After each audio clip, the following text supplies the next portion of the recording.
Hello friends, welcome to Vocab with Nikunj. Actually, I'm not feeling very well, so please bear with me.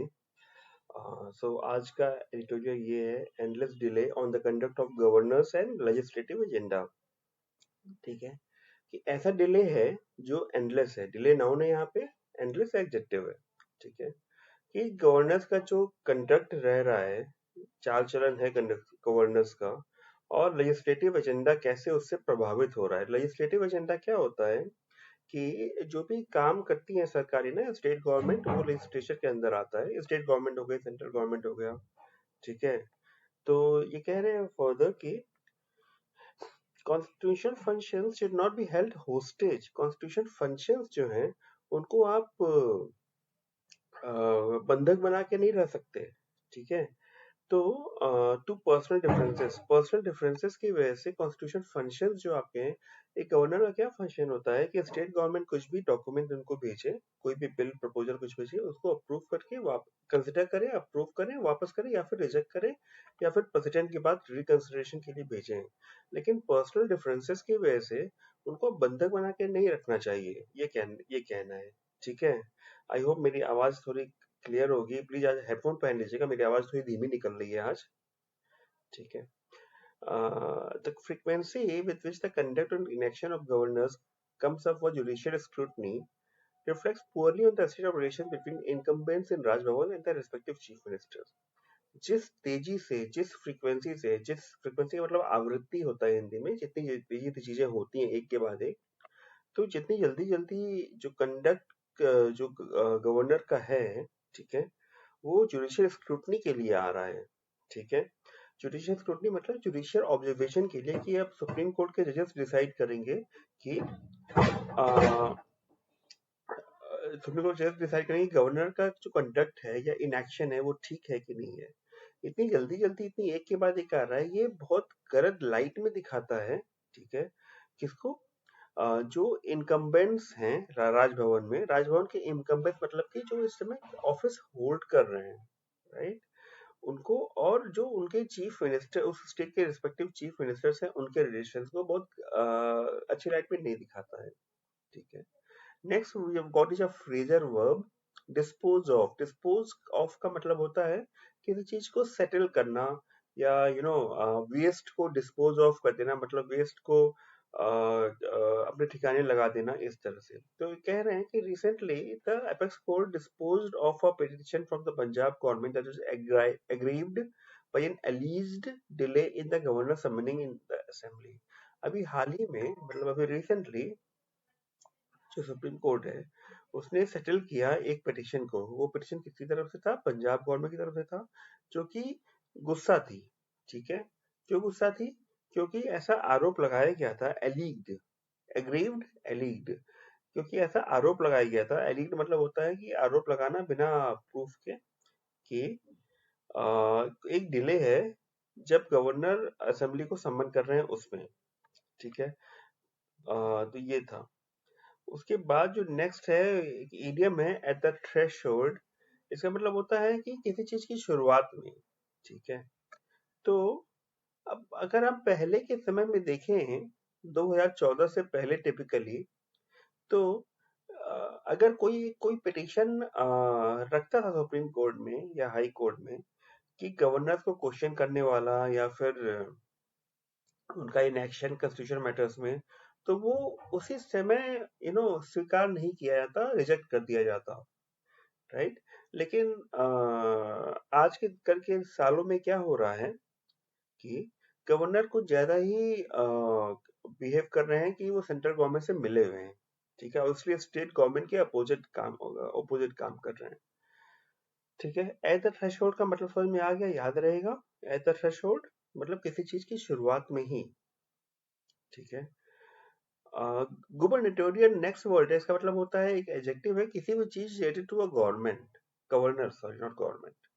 ठीक है. लेकिन इस extent तक governor का जो ऑफिस है वो पॉलिटिसाइज्ड हो रहा है. ठीक है. कि कोर्ट अब जो है वो कोर्ट भी अब कॉम्पेल हो गए हैं, मतलब कोर्ट्स को भी दिख रहा है कि गवर्नर का ऑफिस जो है वो पार्शियली बिहेव कर रहा है सेंट्रल गवर्नमेंट की तरफ या स्टेट गवर्नमेंट के अगेंस्ट. ठीक है। और इसलिए उन्हें एग्जामिन करना पड़ रहा है कि ऐसे उनका जो इनएक्शन था या एक्शन था वो जस्टिफाइड है या नहीं है। ठीक है। तो ये जो टैक्टिक है, टैक्टिक क्या होती है? प्लान होता है। ये इफेक्टिवली स्टाल कर देता है इलेक्टेड रिजाइम का लेजिस्लेटिव एजेंडा। अब स्टेट गवर्नमेंट को 1000 काम होते हैं अपने लेजिस्लेचर के अंदर, लेजिस्लेटिव ड्यूटीज के अंदर।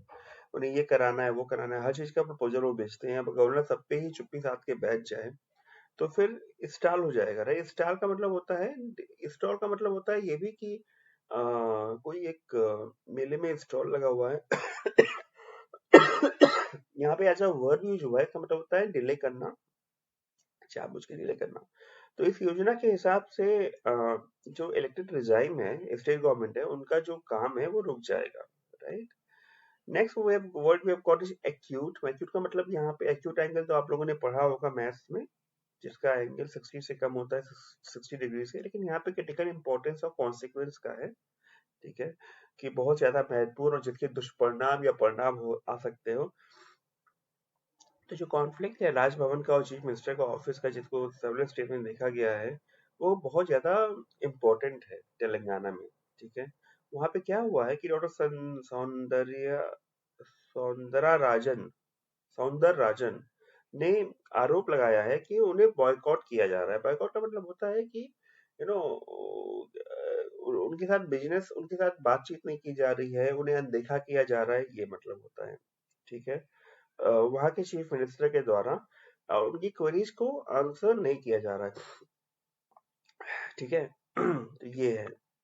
उसके बाद जो नेक्स्ट वर्ड है वो है डिस्कर्टियस, मतलब कि रूड। ओके। तो एक हाल ही में एक ट्वीट आया था उनके अकाउंट से, डॉक्टर सौंदरा राजन से, कि जब स्टेट गवर्नमेंट कोर्ट में चली गई, सुप्रीम कोर्ट की, जो ट्वीट आया था उसमें मैसेज था कि राजभवन जो है वो दिल्ली से नजदीक है। मतलब कि इनके कहने का मतलब ये था कि स्टेट गवर्नमेंट को सुप्रीम कोर्ट में जाके राजभवन गवर्नर के पास आना चाहिए था मामले को सुलझाने के लिए। ये इंडिकेट करता है कि उनका स्टैंड जो है वो उनके व्यू से लिंक्ड है कि जो गवर्नमेंट है वो अनफ्रेंडली और रूड है। ठीक है। गवर्नर क्या कर सकती है? गवर्नर जो है वो या तो हामी भर सकती है, ग्रैंड एसेंट। एसेंट मतलब कि कोई भी प्रपोजल रखा गया है, कोई भी स्टेटमेंट है, उसको उस पे हामी भरना। ठीक है। या फिर उसे डिक्लाइन कर सकती है, या फिर उसे रिजर्व कर सकती है प्रेसिडेंट की कंसिडरेशन के लिए, जैसा मैंने पहले बताया था। ठीक है। और कुछ केसेस में ये उसे रिटर्न भी कर सकती है रिकंसिडरेशन के लिए। लेकिन ऐसा कुछ भी गवर्नर के पर्सनल व्यू पे बेस्ड नहीं होना चाहिए। ठीक है। ये सारी कॉन्स्टिट्यूशन ड्यूटीज है, उनको अकॉर्डिंगली ही डील करना चाहिए। उसके बाद जो नेक्स्ट वर्ड है वो है pronouncement. Pronouncement generally supreme court के जो या कोर्ट्स के जो मैटर्स, सॉरी, डिसीजंस आते हैं उनको, उनके लिए यूज होता है। Authoritative declaration. ठीक है। तो ऑथोरिटेटिव है मतलब कि अथॉरिटी के द्वारा बैक्ड है, एक सुप्रीम कोर्ट अथॉरिटी है हमारे यहाँ, राइट? तो वो जो भी बोलेगी वो सबको मानना पड़ेगा। तो ये कह रहे हैं कि one can understand that an occasional query if any bill seemingly violates fundamental rights. क्योंकि एक आदमी समझ सकता है कि अगर कोई बिल भाई फंडामेंटल राइट्स को वायलेट करता है तो उसको मना कर दो या रिकंसिडर भेजो। लेकिन एक रेलेवेंट क्वेश्चन जिसको एक डिक्लेरेशन चाहिए कोर्ट से, एक आंसर चाहिए कोर्ट से, कि governor should decide on its legality or the legislature committees each time a bill is presented for assent। कि गवर्नर जो है हर बार एक जो बिल आता है उनके हामी भरने के लिए, उसकी लीगैलिटी को और लेजिस्लेचर के कॉम्पिटेंस को हर बार डिसाइड करे। पॉइंट बीइंग मेड हियर कि हर बार तो स्टेट गवर्नमेंट गलत नहीं हो सकती। ठीक है। जहां पे फंडामेंटल राइट्स का वायलेशन होता है वहां पे वो रिकंसिडर कर सकते हैं। लेकिन हर डिसीजन को नहीं करना चाहिए उन्हें, ये कहना चाह रही हूँ। And last is a idiom of race, a race to the bottom. Race to the bottom का मतलब होता है कि जैसे जैसे स्टैंडर्ड्स गिरते जाते हैं ना, किसी भी डिबेट में, डिस्कशन में, या किसी बिजनेस में, या बातचीत में, उसे कहते हैं रेस टू द बॉटम। तो सुप्रीम कोर्ट ने बहुत अभी रिसेंटली रिमार्क किया है, कमेंट किया है कि जो कॉन्स्टिट्यूशनल सॉरी जो कॉन्स्टिट्यूशनल फंक्शनरीज है उनके बीच में डायलॉग जो है वो रेस टू द बॉटम नहीं बनना चाहिए, मतलब एकदम नीचे वाले स्टैंडर्ड पर नहीं किया जाना चाहिए कि आरोप प्रत्यारोप लगने शुरू हो जाए, बजाय इसके उन्हें बातचीत करती रहनी चाहिए इस तरह से।